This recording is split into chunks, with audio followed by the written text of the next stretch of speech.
lembrança da minha infância.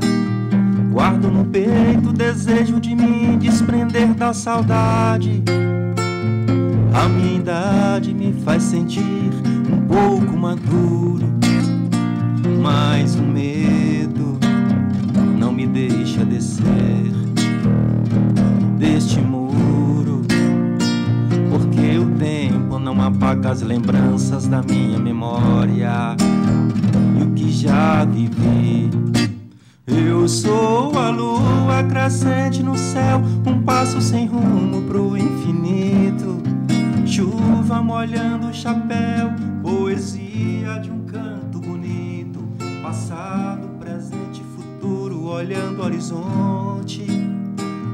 Os Marlins, hein? Olha lá, hein? Vamos ouvir aí, os Marlins conosco hoje. Ribeirão em movimento. Olhando o horizonte.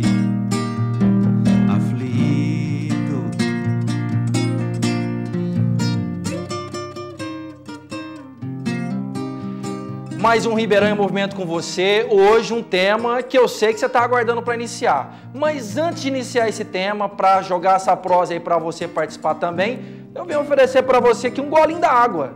Bebeu água hoje? Não bebeu? Então vou te dar uma notícia.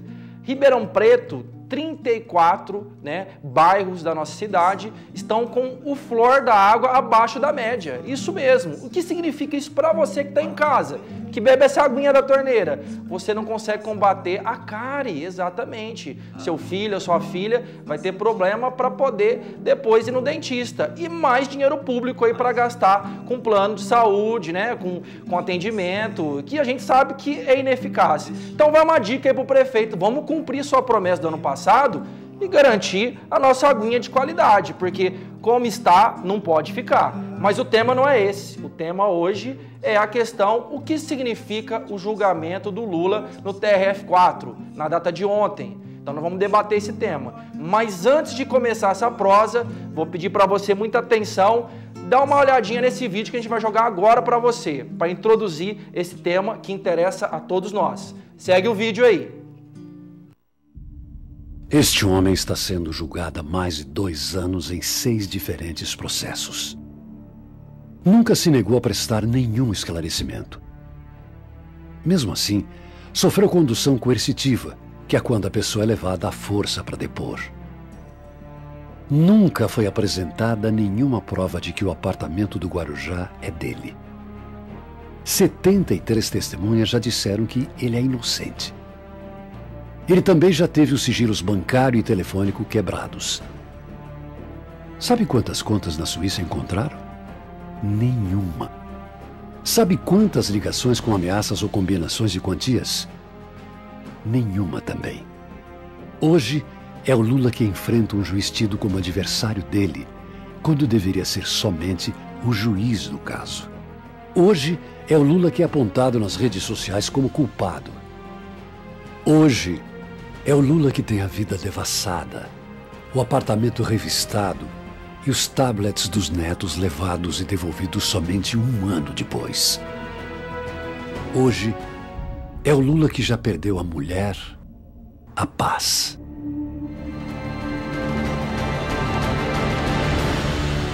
E se fosse você?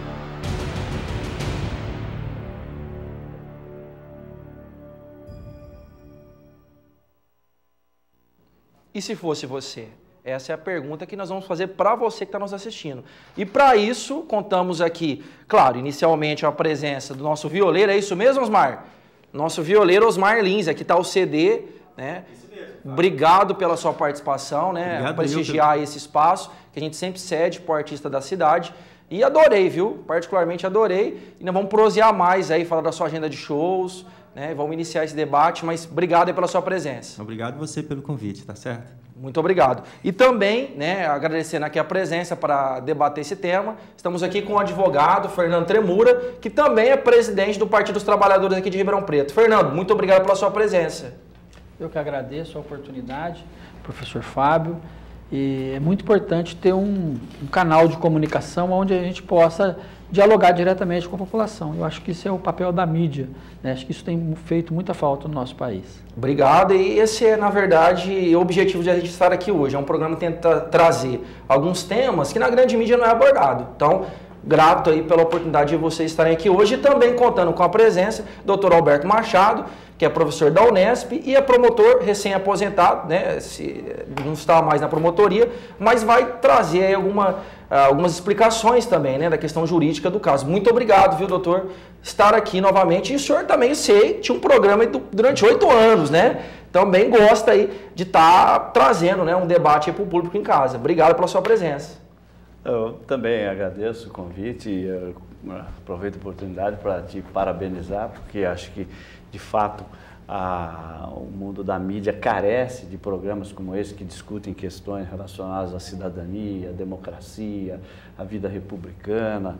E, portanto, espaços como esse são não apenas úteis, mas indispensáveis. Acho que você está de parabéns e eu fico especialmente agradecido de poder modestamente colaborar com o seu programa. Eu que fico grato e o público que ganha aí com a presença de vocês. E também aqui agradecer a presença também do Dr. Jorge Marcos, que foi ex-presidente da OAB e hoje atua, né, no judiciário, aí, nas demandas aí jurídicas do mundo do trabalho, né, doutor? E também é um grande militante aí pelas questões sociais. Obrigado pela sua presença aqui no nosso programa nessa data. Eu que agradeço o convite, me sinto muito honrado de participar desse debate e da mesma forma que o doutor Antônio Alberto, eu reconheço o valor de um programa como esse. Nós sabemos o valor que tem a imprensa, né? É um verdadeiro poder, talvez o quinto poder, porque o quarto é o Ministério Público, mas é um poder talvez mais poderoso que os outros. E o seu programa, trazendo temas assim de interesses gerais, desvinculado do interesse econômico, eu acho que a gente só tem que valorizar. Muito obrigado. E você que está em casa pode participar também do nosso programa. Vai aparecer aqui logo abaixo o telefone, né, para que você possa ligar e participar. Não só opinar, mas como também você pode ser sorteado com um bolo da Baguete de Ouro, isso mesmo. Se você vai ligar e pode aí, esse lindo bolo aí de ninho trufado, que delícia, hein? Um bolo aí delicioso, né? Que você pode aí, com certeza, compartilhar com a sua família, ligando, você vai deixar seu nome aí e também vai ter o sorteio no final. Se você for o ganhador ou a ganhadora, a gente vai dar o endereço aí para você buscar. Tá? Então, aí está o bolo, você pode ligar e também, né, participar aqui com perguntas aos entrevistados, dando a sua opinião. Então, tá aí, vai passar aqui o telefone, é só ligar e você fala ou quer participar da entrevista, fazendo uma pergunta, ou então só do sorteio. Aí você vai passar o seu nome, telefone e o bairro, certo? E no final, a gente vai saber quem é o ganhador e a ganhadora. Mas agora, o grande ganhador é você, telespectador, que a gente vai entrar nesse assunto. O que significa, de fato, ontem, o que aconteceu no TRF4, né? Com o julgamento aí de Luiz Inácio Lula da Silva. E para isso, gostaria de iniciar com uma pergunta aqui do doutor Antônio Alberto Machado. Para quem está em casa, né, o processo que Lula responde, o que significa? O que é esse processo? Teve um roubo, não teve? Para quem está em casa entender, o que significa esse processo do presidente Lula, doutor? Eu penso que essa acusação que instauraram contra o Lula é uma acusação que tem um fundo muito mais político do que jurídico penal. Porque se nós observarmos bem, o Lula já foi acusado, julgado e condenado publicamente pela mídia brasileira, e isso há alguns anos. Portanto, o que o Tribunal Regional Federal de Porto Alegre fez ontem, a meu ver, não foi nada mais, nada menos do que confirmar burocraticamente essa condenação que a mídia empresarial, que a mídia burguesa no Brasil, altamente concentrada, antipopular, antidemocrática, já havia imposto ao ex-presidente Lula, por algumas razões que nós podemos levantar aqui. Eu imagino que a condenação do Lula se deve fundamentalmente a um entre vários, há um motivo especial. O projeto de nação que o Lula representa é um projeto que vai contra os interesses das políticas neoliberais, vai contra os interesses do imperialismo liderado pelos Estados Unidos, vai contra os interesses da elite brasileira aliada à elite e ao capital internacional. Portanto, se pode dizer que o Lula, o PT e o que ele representa é, por assim dizer, uma pedra no sapato daqueles que querem consolidar a liderança geopolítica dos Estados Unidos no mundo, daqueles que querem implantar as políticas neoliberais e, sobretudo, daqueles que querem saquear as nossas riquezas naturais. Então a gente pode falar que tudo isso está acontecendo é uma grande manobra em conluio de setores do judiciário, um setor político que tem interesses alinhados com o capital internacional, para tentar minar, né, de certa forma, uma grande liderança que quer, de fato, né, preservar os interesses do país. A gente poderia falar isso, doutor Jorge? Que seria esse, na verdade, o pano de fundo da possível condenação do Lula na data de ontem, que ainda vai ter, né, os embargos. Qual que é a opinião do senhor? Eu acho sim, eu vou na mesma linha que o doutor Antônio Alberto. Eu gostaria de lembrar tudo que você falou, concordo plenamente. É um conluio, sim. Eu só gostaria de lembrar para o brasileiro, para o cidadão, pensar no seguinte. Na época do Brasil colônia, o Brasil era proibido de ter uma fábrica de qualquer coisa. Uma fábrica de qualquer ferragem para utilizar no cavalo, por exemplo, o Brasil era proibido. Ele tinha que comprar da Inglaterra ou de Portugal.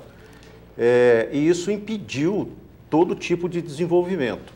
O que nós percebemos hoje, você pensando no projeto que o PT significou, que o Lula significa, era um projeto nacionalista de proteção da indústria brasileira e de desenvolvimento das pessoas, investindo em educação, para que o Brasil se tornasse um país de primeiro mundo. Um país de primeiro mundo não se faz com pessoas analfabetas, é preciso investir na educação e, ao mesmo tempo, é preciso investir nas empresas.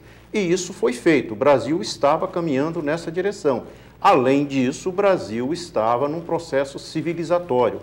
Foram leis tornando o Brasil mais democrático e menos preconceituoso. Aí, voltando na questão econômica, como o Brasil, a partir de 2003, muitas empresas cresceram no Brasil, se tornaram até multinacionais, o que nós vemos agora, junto com o impeachment da presidente Dilma, junto com isso, o que nós presenciamos é uma quebra das grandes empresas brasileiras. Por quê?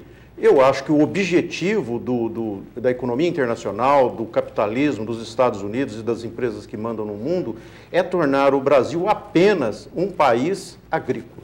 Temos uma ligação, parece que é alguém querendo fazer uma pergunta. Olá? Olá? Olá? Quem está falando? Parece que tem alguém ao vivo. Será que a pessoa desligou o telefone? Está na linha? Pode falar com a gente. Quem está falando? Tem alguma pergunta? Regis. Está ouvindo, Regis? Não está saindo aqui. Não está ouvindo a voz do Regis. Será que ele desligou? Tá aí então, mas pode falar, Regis. Tem alguma pergunta sobre o tema? Regis? Bom, Regis, fica aí acompanhando o programa e você retorna, né? E aí, o áudio aí sendo possível, nós... com certeza aí você participará. Fernando Tremura, diante disso que a gente está falando, né, desse grande conluio, né, que está evidente aqui nas palavras, né, dos doutores, você acredita também como presidente do Partido dos Trabalhadores aqui de Ribeirão Preto que a condenação de Lula, na verdade, não é sobre a pessoa de Lula e seria sobre um projeto de Brasil? A condenação teria esse viés político? Com certeza. O que está sendo julgado hoje é um projeto de nação. Faço vênia a fala dos doutores que me antecederam e completo, dizendo o seguinte: primeiro, o julgamento é o julgamento do projeto e é um julgamento para atender o capital internacional. Porque o julgamento de hoje não é, isso é uma falsa premissa de que é para se combater a corrupção, é uma falsa premissa de que se é para moralizar o país. Senão, outras pessoas já estariam presas, outras pessoas já estariam processadas. E isso não está acontecendo nesse país. O que acontece é o seguinte, hoje tem uma proposta de retirar das urnas o nome do Luiz Inácio Lula da Silva, que é o favorito nas pesquisas. Por quê? Com uma possível candidatura do Lula e uma vitória do Lula, pode significar a derrota de tudo aquilo que eles vieram tramando durante esse período, desde o golpe contra a presidente eleita Dilma Rousseff e o trajeto que vem. Você para aí que você vai continuar. Para nesse momento que você vai continuar, porque a gente precisa ir para o intervalo agora, e para ir para o intervalo, você pode fazer aí aquela moda de viola que você sabe muito bem, para que a gente já entre no intervalo e vamos voltar nesse ponto, viu, Fernando? Sim. E você que está aí nos assistindo, fique aí, que no intervalo tem mais algumas explicações sobre o que significa de fato a condenação de Lula no TRF4. Fique aí, conosco. Ribeirão em Movimento, a TV que você se vê.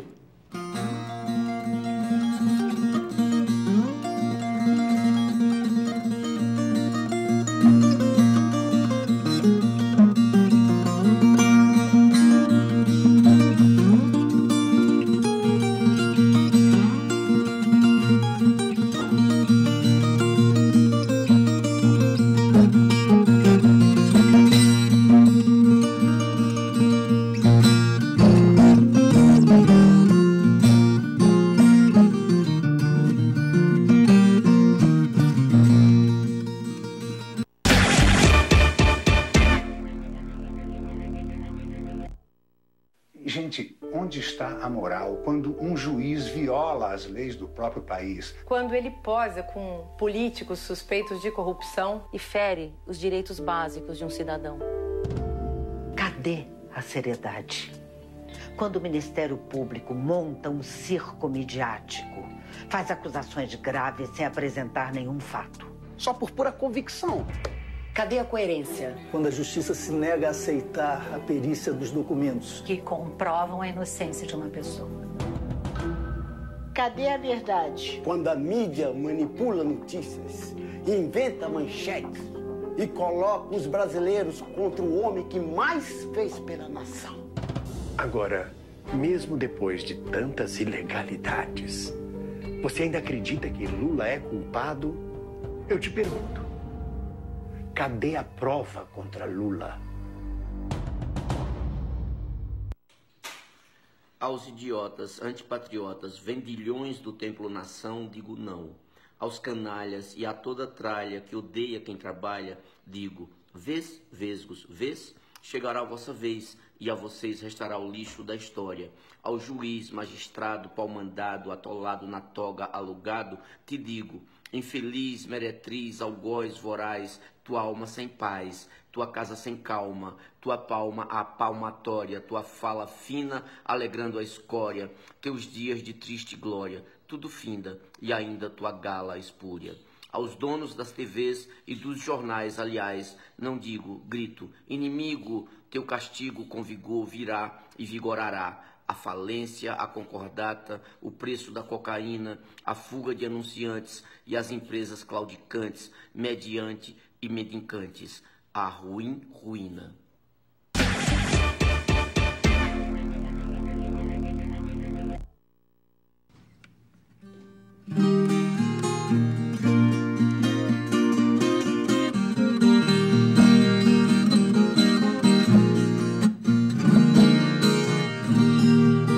Eu passei naquela estrada, em frente à sua janela, vi o sorriso dela, vi o sorriso dela. Cavalguei o meu cavalo, feito voo de um passarinho. Afoguei o coração quando acabei sozinho. E na volta do destino, passei naquela estrada, não vi o sorriso dela, a janela estava Os Marlins, esse é os Marlins trazendo o melhor da viola pra gente aí. Pra quem não conhece, tá conhecendo agora. Mas, Ribeirão Preto, você quer pra sua casa de shows, né? Pra aquele evento gostoso, ou no rancho, ou naquela casa gostosa, os Marlins, né, Osmar? Claro. Como que tá a sua agenda? Esse final de semana eu canto na Familiare, na Avenida 9 de Julho, em frente à Recreativa, pela manhã, no Café Musical. Opa, e rola todo esse modão aí.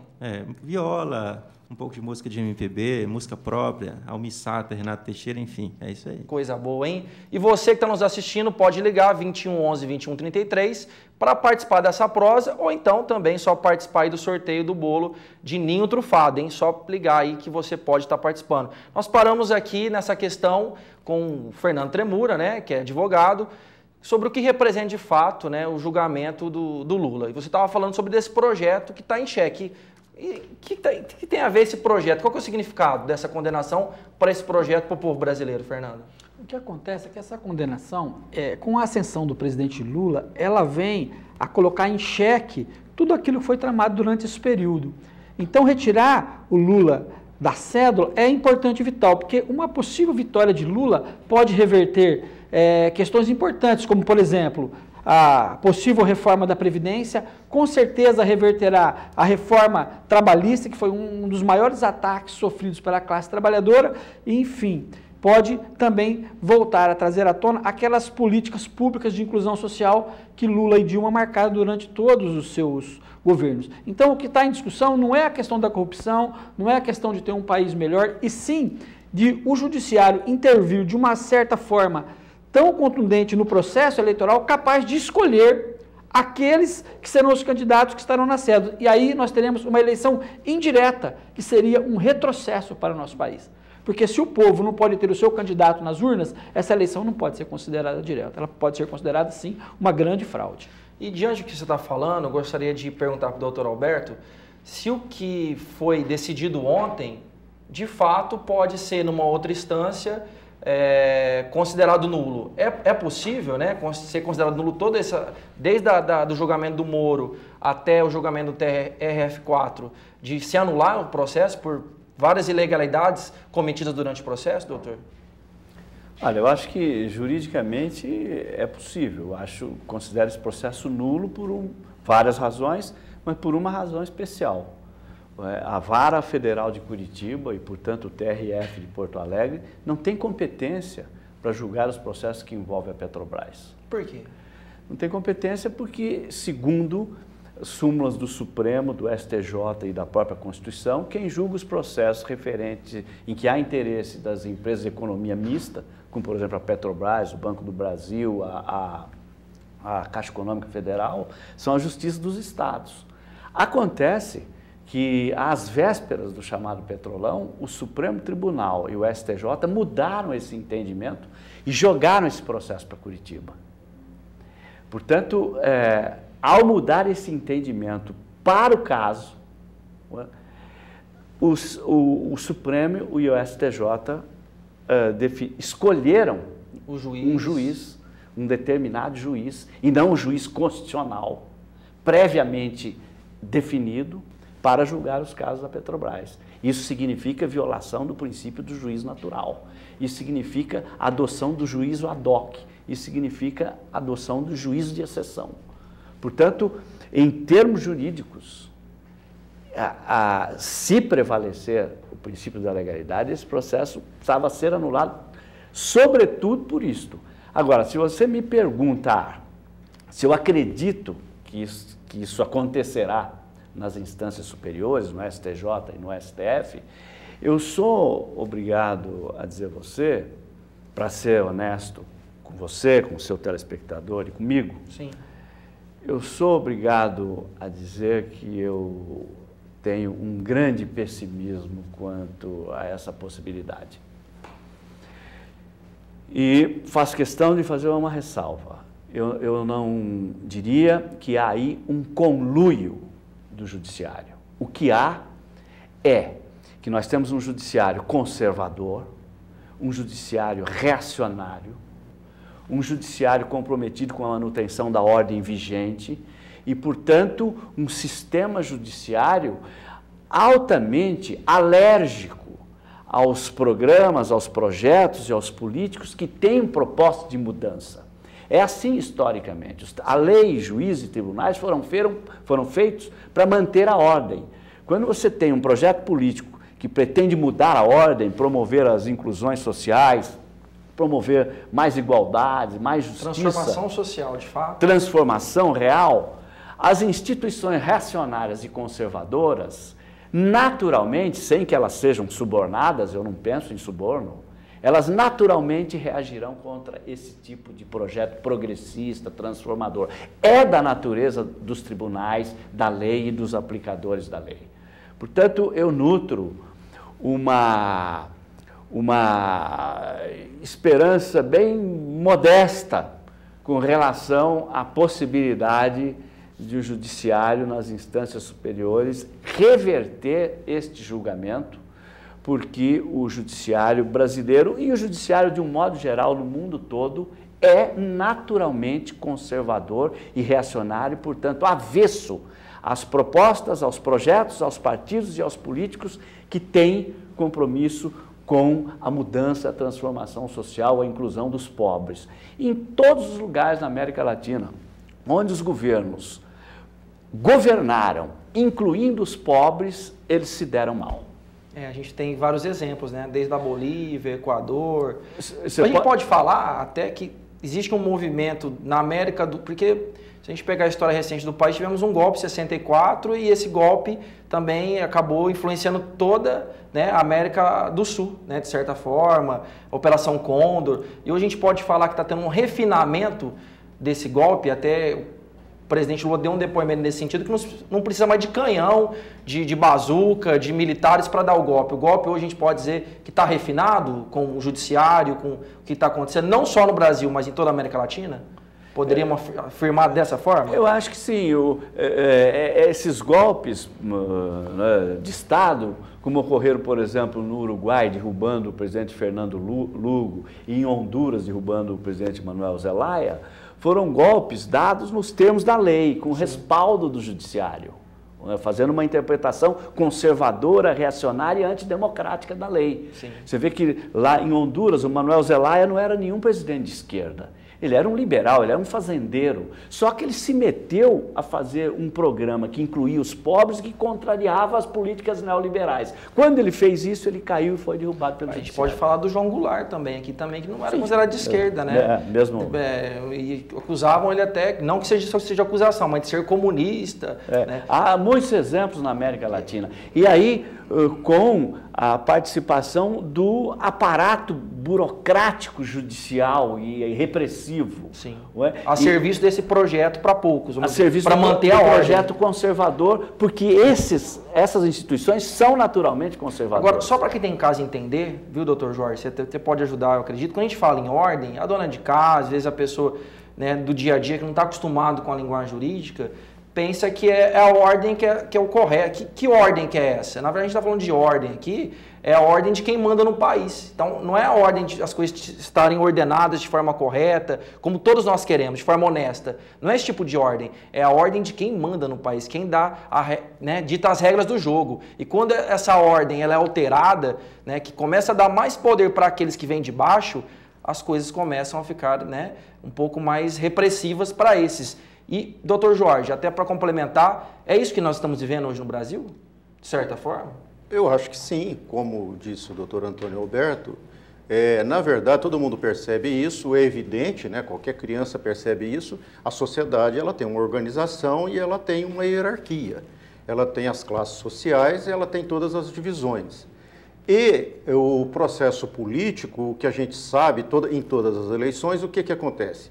Todo candidato, todo partido promete mudanças para melhorar a sociedade.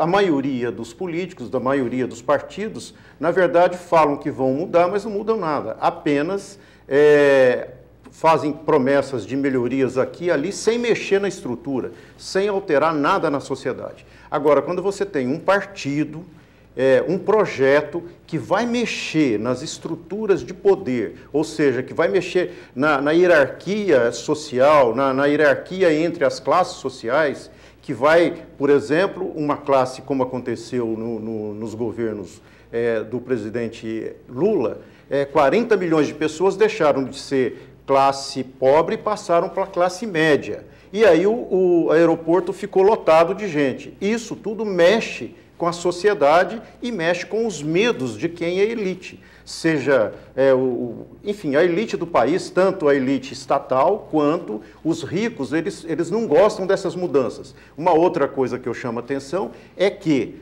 nos governos do PT, os filhos de pobres começaram a ter acesso à faculdade, facilidades para fazer faculdade. E isso também mexe, ninguém quer concorrente, incomoda. Então você vai ter muito mais médicos vindo das classes mais pobres, concorrendo com médicos das classes ricas. Isso aí mexeu, nós vimos a reação da classe médica com o programa Mais Médicos. Né? O médico não pode nem ouvir falar. Do ex-ministro Alexandre Padilha, né? Sim. Agora, o que aquilo afetou a vida do médico? Não afetou em nada. Sim. Então essas mudanças eu nem diria profundas, mas essas mudanças mais violentas na sociedade, a elite não aceita e vem uma reação.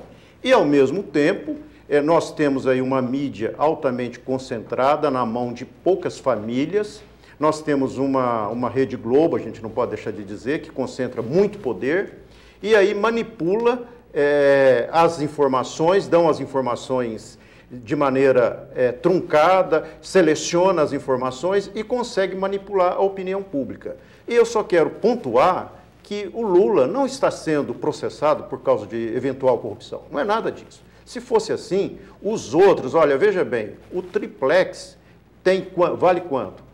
Segundo eu vi lá na sentença, o cálculo é 2.700.000 que seria o dinheiro, o benefício do Lula.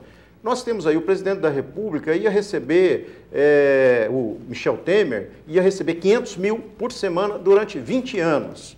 Os outros são acusados, o José Serra de 52 milhões, mais 23 milhões. Todos os políticos, eles são acusados de receber milhões. Todos os políticos dos outros partidos, eles têm uma riqueza que eles não conseguem explicar. E, no entanto, nós vemos um homem que foi presidente por 8 anos, por 2 vezes, foi deputado durante muitos anos e que tem uma riqueza desproporcional em relação a todos os outros políticos.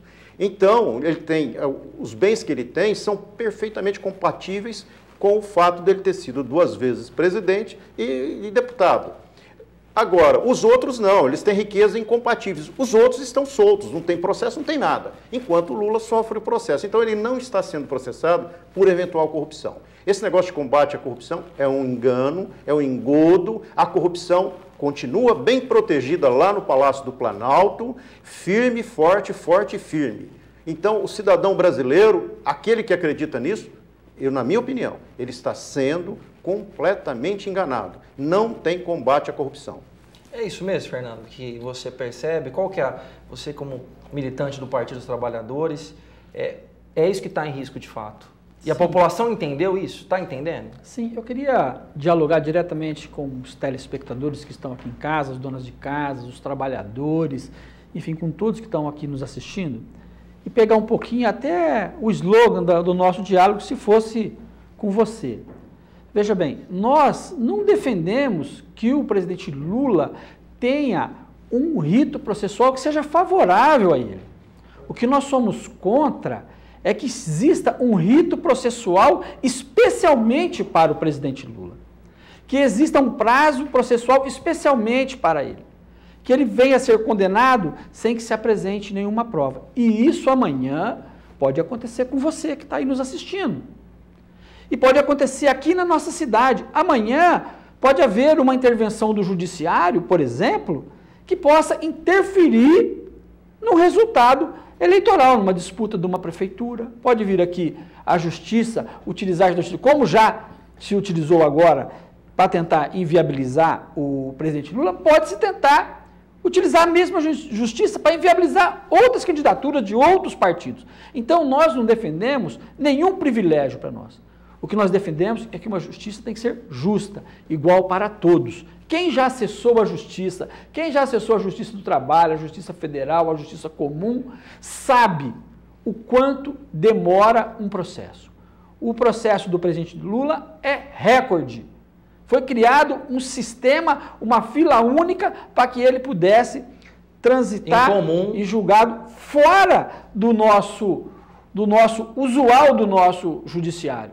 Então, isso é uma justiça de exceção. Um juiz de exceção, um tribunal de exceção, que não teria nem a competência para julgar o processo. Sim. Como o próprio juiz Moro coloca na sua sentença em embargo de declaração, colocado pelo advogado do Lula, Dr. Zanin, que com muita propriedade faz o questionamento, ele diz: a sentença não está vinculada, em nenhum momento eu disse que a sentença está vinculada ao processo da Petrobras.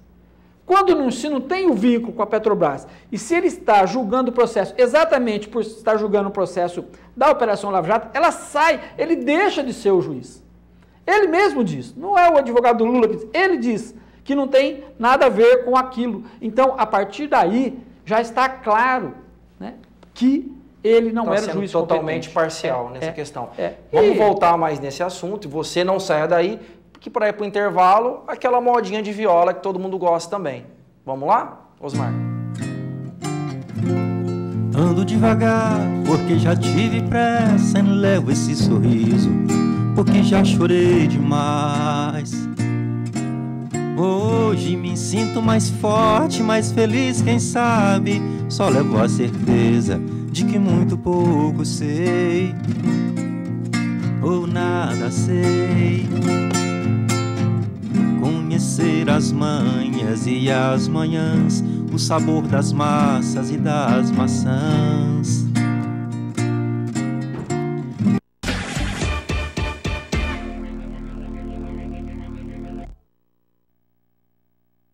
E voltamos a falar sobre o julgamento do ex-presidente Lula. Cristiano Zanin Martins e Valesca Teixeira Zanin Martins falam com exclusividade ao seu jornal sobre a rapidez que o processo sobre o triplex foi executado e quais as expectativas da defesa para o julgamento de Lula. A reportagem é de Jô Miyagi. Há dados objetivos mostrando que a tramitação, a velocidade do processo em relação ao ex-presidente Lula foi acima em relação a outros processos que também tramitam no tribunal. Então, não se questiona a necessidade de uma justiça célere, mas a justiça não pode ser célere, rápida, apenas em relação ao ex-presidente Lula. E é isso que nós estamos vendo acontecer nesse processo com base em dados objetivos, em dados que constam no próprio tribunal. Essa celeridade no processamento desse processo também é um indício de que pode haver um juízo que não seja imparcial. Então, nós estamos aí observando para que o Lula, com certeza, seja garantido, tanto no âmbito nacional quanto internacional, um juízo independente e imparcial. Nós, a defesa, trabalhamos com um único resultado, que é a absolvição do ex-presidente Lula. Esse é o resultado possível, o resultado necessário se houver um julgamento técnico, um julgamento baseado nas leis e um julgamento justo e imparcial. Não há outro resultado possível, ao nosso ver, sob a ótica da defesa.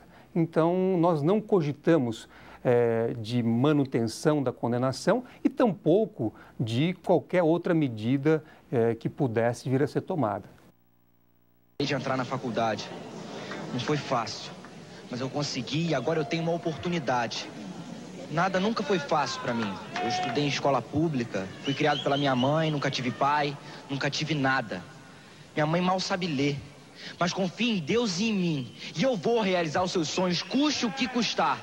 Mas quantos iguais a mim, melhores do que eu, mais inteligentes do que eu, nunca tiveram uma oportunidade na vida? Estão nas ruas, nas drogas, no crime. Ninguém nasce mal, ninguém nasce bandido. É tudo uma questão de oportunidade. oportunidade. O jovem da favela também quer ter um tênis novo, uma camisa nova e o direito de sonhar como todo mundo. Esse é o país de todos, de todos. Meu nome é João, eu sou brasileiro, amo o meu país. Viva o Brasil, viva São Paulo, viva o Cristo Redentor, viva a Amazônia, viva Luiz Inácio Lula da Silva.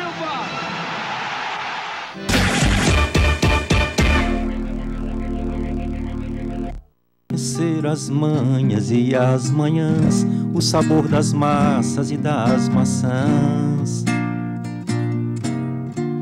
É preciso amor para poder pulsar, é preciso paz para poder sorrir, é preciso a chuva para florir.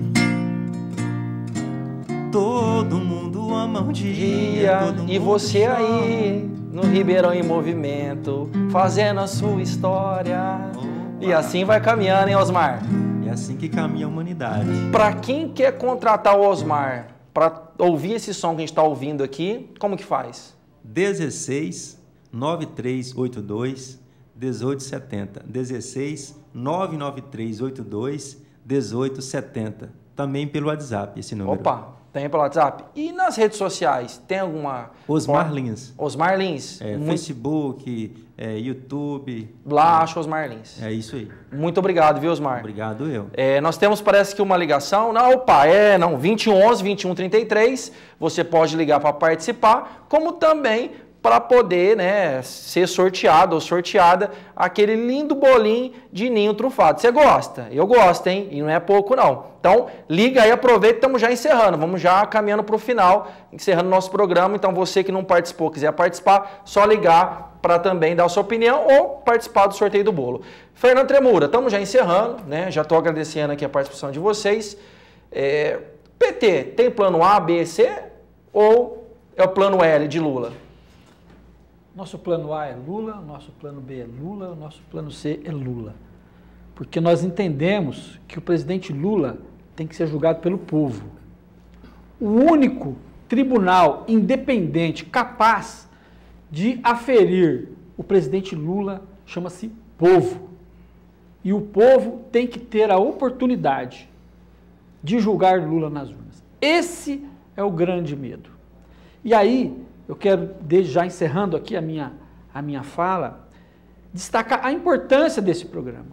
Porque quando a gente faz esse debate, que não é um debate dirigido, um debate franco com a população, nós temos a oportunidade de esclarecer tudo o que está acontecendo. Porque senão o povo vai ouvindo só aquilo que a mídia que apoia o atual sistema coloca. Que inclusive parece que tem até candidatos, essa grande mídia, né? Isso, até lançar candidatos. A mídia ela vem testando os seus candidatos, que inclusive declara que só não será candidato só será candidato se o presidente Lula não for. Ninguém quer enfrentar o presidente Lula na cédula. E para isso eles estão utilizando essa arma, né, que é o judiciário, para tentar, mais uma vez, intensificar o ataque aos programas populares e indeferir, tirar da disputa o nome do presidente Lula. O desespero, o medo deles é ter que enfrentar Lula nas urnas. Então eu quero agradecer a oportunidade de estar aqui no seu programa, professor Fábio Sardinha, e dizer que essas iniciativas são fundamentais para que o povo possa ter a oportunidade de ouvir e debater outras posições, senão aquelas oficiais colocadas. Eu que agradeço, e aqui é nosso, viu? O programa é nosso. Doutor Alberto, nessa linha que o Tremura falou, você, pela sua experiência, e já também para encerrar, quais são as perspectivas juridicamente falando e até socialmente do que aconteceu ontem? O que você acredita aí que nós podemos enfrentar e qual seria, na sua avaliação, a forma mais certeira ou talvez uma forma para a gente combater tudo o que está acontecendo? Olha, eu acho que a perspectiva jurídica ela não é animadora. Mas como esse processo do Lula tem uma carga política muito grande, e você pode dizer que é um processo jurídico, penal, político, eu penso que a atuação popular dos movimentos sociais, do povo na rua, vai ter um peso muito grande no que diz respeito ao desfecho desse processo. Portanto, eu penso que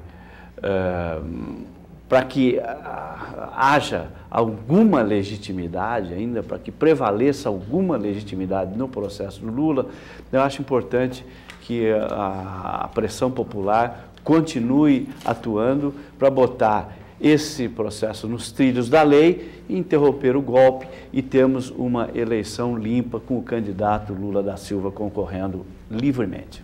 Muito obrigado. Doutor Jorge, estamos encerrando, estamos já nos minutos finais mesmo, né? Agradecendo. Qual que é a sua avaliação final? Bem, eu só acho o seguinte, que o golpe, ele criou a crise e a crise está se aprofundando. Se a economia não melhorar, eu acho que, e com essa radicalização do judiciário em cima do julgamento do Lula, eu acho que o Brasil corre o sério risco de entrar num período de guerra civil, de convulsão social e de correr muito risco.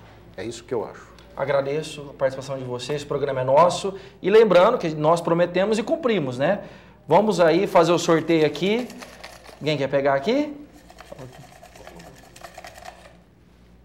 Vamos ver quem que vai ganhar lá da nossa padaria Baguete de Ouro. Elizabeth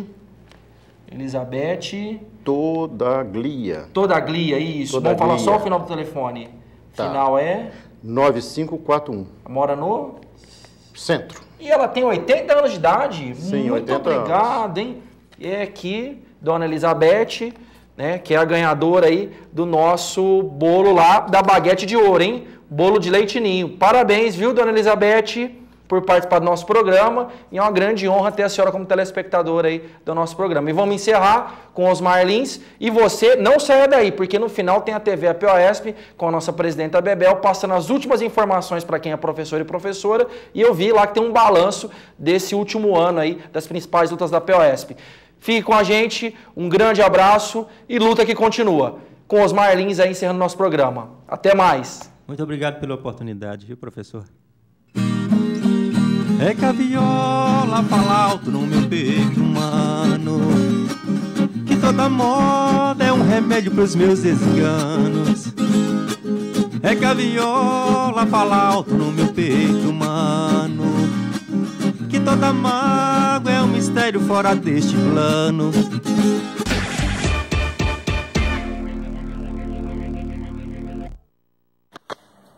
Sobre Lula, justiça e história do Brasil. O judiciário nunca foi um instrumento a serviço dos interesses dos pobres, dos trabalhadores, do povo negro brasileiro. No Brasil nós temos quase 700 mil pessoas presas, é o terceiro maior contingente populacional encarcerário do planeta. Destes, 40% são de prisioneiros provisórios, pessoas que sem julgamento ficam presas entre 6 meses e 3 anos. Dos outros 60%, mais de 400 mil pessoas, são na sua esmagadora maioria pobres, trabalhadores que cometem crimes quase sempre ligados à necessidade da sobrevivência, crimes sociais, digamos. Nunca passamos de 15% em média de presos por motivos de atentado à vida.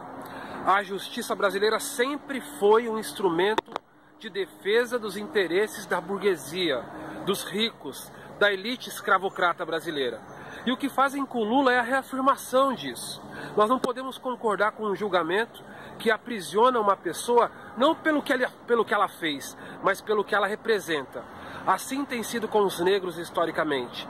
Nos prendem, nos torturam e nos matam pelo que nós representamos, não pelo que nós fazemos. Pela classe que representamos, pela história que representamos, pelos sonhos que representamos. E é isso que querem fazer com Lula hoje, para dar o exemplo, para mostrar que se punem o mais famoso, o mais importante, o que mais tem poder dentre os nossos, podem fazer isso com qualquer um de nós. Por isso, nós estamos nas ruas em apoio a Lula, para que ele tenha o direito de ser candidato e para que a justiça real seja feita.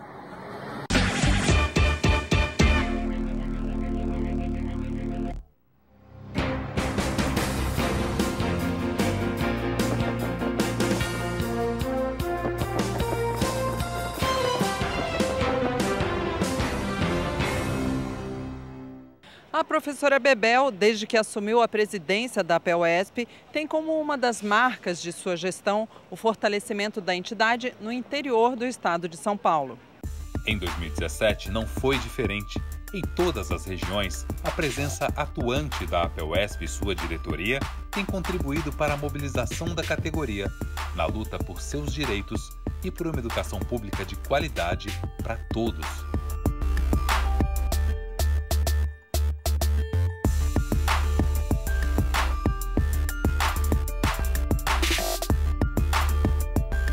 Foram inaugurações de subsedes, audiências públicas, mobilizações e muitos debates com a categoria, com estudantes e com a população. Numa conjuntura em que os trabalhadores vêm sofrendo fortes ataques a seus direitos, a APEUESP assume o seu papel de agente social, denunciando, organizando e propondo formas de resistência.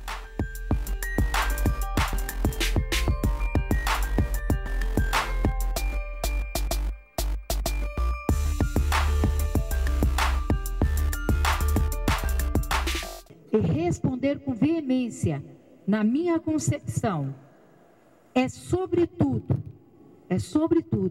nós praticarmos a desobediência civil sobre qualquer lei que venha tirar os direitos da classe trabalhadora, que venha tirar os direitos dos estudantes e que venha, sobretudo, e eu tenho pregado isso no meio dos professores, sem medo de ser vaiada. E não tenho sido, o que é legal, né? Porque também tem esse nó na garganta dos professores. Nós não estamos aguentando mais.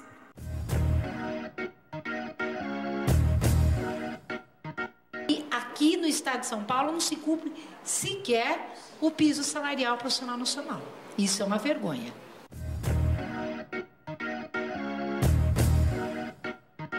O PSDB vai completar um ciclo de quase 30 anos no estado de São Paulo. Só o governador Alckmin fecha um ciclo de 20 anos, tá certo? E arrebentou com a educação, não tem nada. Eu vou até propor um desafio, vamos fazer um debate. Faça um balanço do como é que está a educação no estado de São Paulo. Como é que ela está?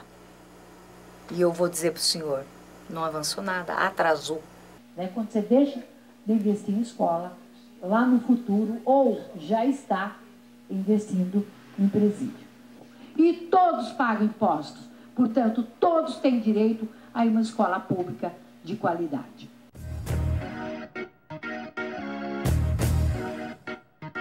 Com a tentativa de fechar 92 escolas, vocês não têm ideia, moçada, do que vocês salvaram. Vocês salvaram a sociedade paulista. Vocês salvaram a educação. Vocês evitaram que a educação fosse para a iniciativa privada. Eu sei que muitos de vocês aqui, na verdade, ocuparam escola. E professores também participaram desse movimento. Foi um movimento que logrou êxito. E eu falo com muito orgulho quando eu me refiro à juventude. Quando terminou o processo das ocupações, foi com o compromisso de que com qualquer medida que fosse tomada no sentido de fechar escola e abrir para a comunidade escolar e debater com a comunidade escolar. Isso não está sendo respeitado. Eles estão fazendo no varejo o que queriam fazer no atacado em 2015. No estado de São Paulo, nós temos Geraldo Alckmin, do PSDB, e que tem feito aí um estrago com a educação no estado de São Paulo. Isso ninguém toca uma linha aqui, mas tem feito isso. Tem acabado com as escolas públicas, os professores 3 anos sem reajuste salarial, os alunos sofrem, né, com superlotação, por aí vai. E só tem um jeito, nós temos um movimento unificado em defesa de uma escola pública de qualidade para todos e todas.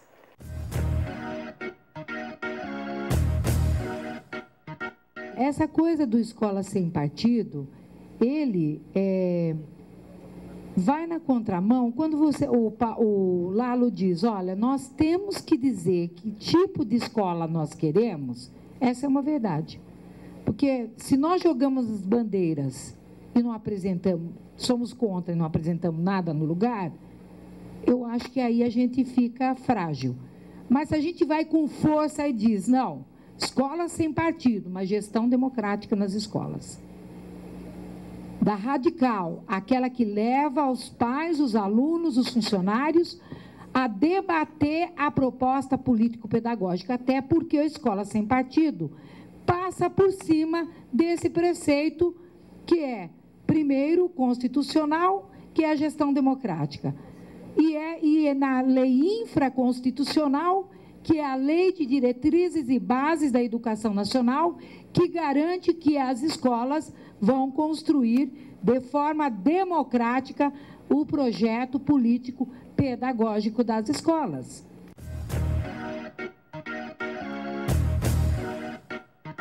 Eu tenho legitimidade na matéria porque quando foi em 2008, eu entrei com uma ação contra o Executivo, e era o Bajas Negri, pedindo um plano de carreira para os professores municipais, que abrisse a discussão desse plano de carreira. E ele, então, recorreu dizendo que a PUESP não tinha legitimidade para representar os professores municipais.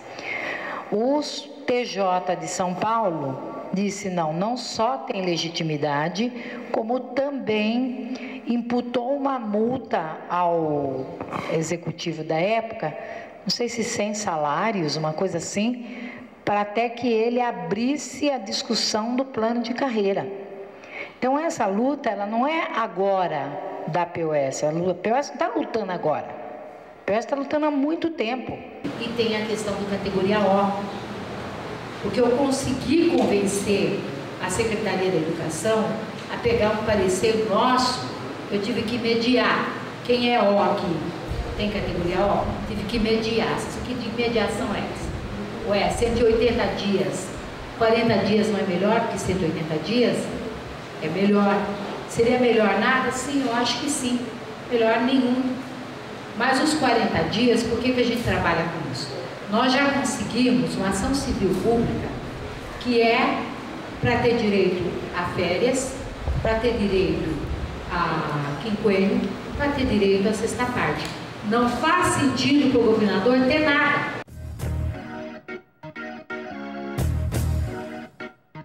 Os professores já sentem a situação de serem ouristas. Nós somos ouristas. Mas piora mais a nossa situação ainda com essa reforma trabalhista.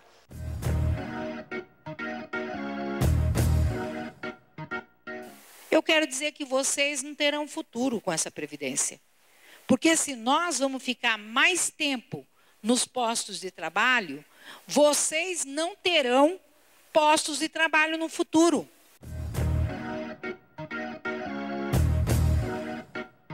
Não se resolve problema econômico mexendo com o direito de trabalhadores. Problema econômico se resolve com o crescimento da economia, e o que está acontecendo é que não está tendo um investimento no mercado interno, crescimento interno da nossa economia. Foram centenas de quilômetros percorridos, inúmeras reuniões e muita troca de ideias.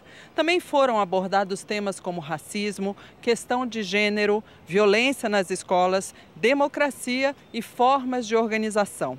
E fica a certeza de que 2018 será um ano de grandes desafios para toda a categoria.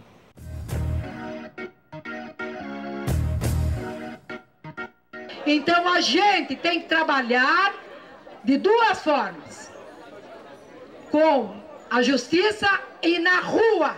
Não tem como fazer uma coisa só. E isso a gente só consegue com o convencimento da população. Se a população nos apoiar, eu tenho certeza que a gente consegue reverter. O exemplo foi a reorganização que ia ser feita no estado de São Paulo.